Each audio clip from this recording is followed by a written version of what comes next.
네, 49년만 이론상으로만 존재했던 힉스 입자는 지난해 썬의 대형 강입자 충돌 실험을 통해서 그 존재가 입증됐는데요.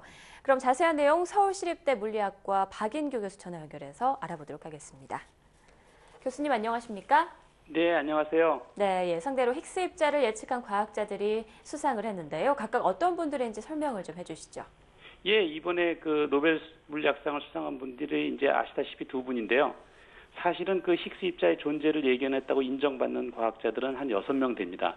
그들 중에서 두 분만이 받으셨고요. 그 6명은 각각 이제 힉스 입자 이름이 붙어 있는 피터 힉스하고요. 그다음 이제 브룩셀 자유대학의 앵글레 박사하고 그다음 브로우 교수 그 두 사람이 있는데 안타깝게도 이 브로우 교수는 2년 전에 돌아가셨어요. 그래서 이제 이름을 올리지 못했고요. 네. 나머지 세 분은 이제 그 키블 박사님, 그다음 헤이건 박사님, 귤라닉 박사님에서 임페리얼 대학에 한 세 분이 또 있습니다. 뭐 이 세 분들은 이제 아시다시피 이제 노벨상 수상자 이름을 올리지 못했고요. 네, 그런데 힉스 입자에 대해서도 좀 알아봐야 될 것 같습니다. 신의 입자라는 별칭이 있는데요. 힉스 입자는 어떤 입자고 또 이런 이름이 붙은 어떤 특별한 이유가 있을까요? 예, 그 이미 여러 차례 이제 언론을 통해서 이제 소개되다 보니까 요즘은 초등학생들도 힉스 입자가 무엇을 하는 입자인지는 다 알더라고요. 네. 알려진 대로 이제 우리가 물질과 힘을 구성하는 모든 기본 입자들의 그 질량을 부여하는 역할을 한다라는 입자죠.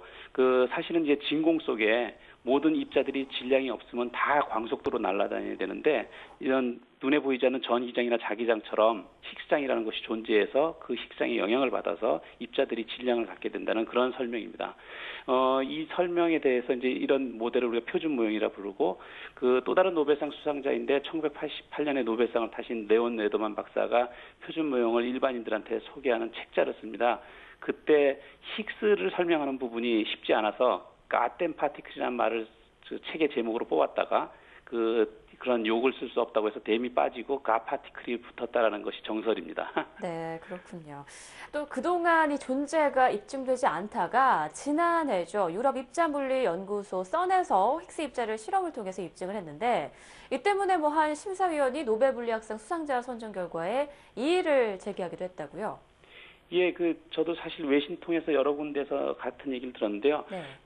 요번에 이제 수상하지 못한 3명의 다른 이론가들이라는 이유가 있고요. 또 한 가지는 이제 국경 없는 의사회라든지 또는 EU처럼 노벨 평화상에서는 단체상을 주지 않습니까? 네. 그래서 썬이 최초로 단체상을 수상할 거라는 설이 굉장히 파다하게 돌았었습니다. 그래서 그거에 대해서 항의하는 의견도 있었지만 동시에 실험이 없이는 그 힉스 입자에 대한 이론은 이론일 뿐이니까 실험이 꼭 고려돼야 된다는 마찬가지로 항의성 의견도 제시됐고요.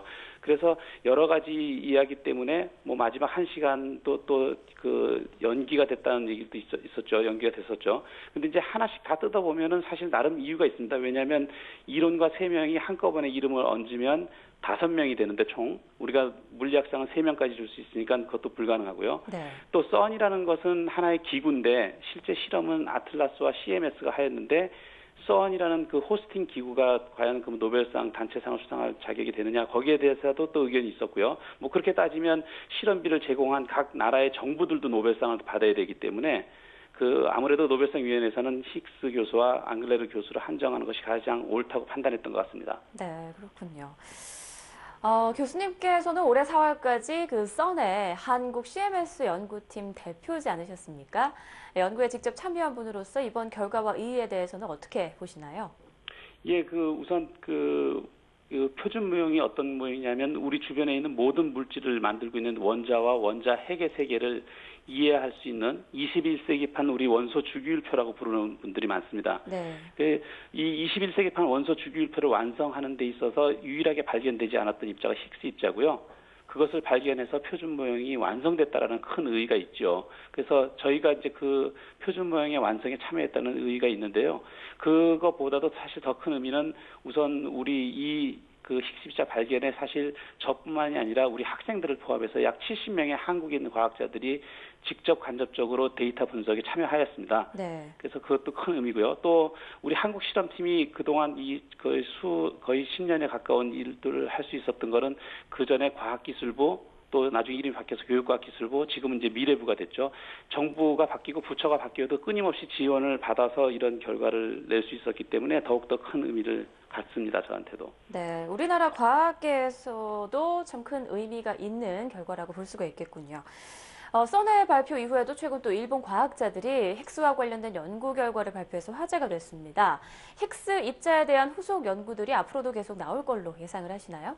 예, 저는 계속해서 후속 연구가 더 많이 나올 것 같은데요. 제 주변에 몇몇 분들이 힉스 입자 발견해서 표준 모형이 완성됐으니까 이제 물리학자들 일이 끝난 거 아니냐라고 이제 걱정하시는 분들도 계시는데요. 네. 사실은 그렇지 않습니다. 왜냐하면 멘델레프의 주기율표가 만들어졌다고 해서 화학이 끝난 게 아니었고, 사실 이제 화학이 분자 레벨과 원자 레벨로 더 깊숙이 연구가 되듯이 표준 모형의 완성이 곧 그 물리학의 끝이 아니고, 사실은 표준 모형을 넘어서서 뭐 암흑물질, 암흑에너지 또는 중력을 포함한 통일 이론, 이런 것들을 위해서 계속해서 해야 될 일들이 더 많이 남았고요. 그래서 물리학 꿈나무들이 앞으로 해야 될 일이 더 많아서 오히려 물리학 연구의 시발점이 아닌가 생각합니다. 네, 앞으로 또 새로운 시작이 또 시작되겠네요. 네, 오늘 말씀 고맙습니다.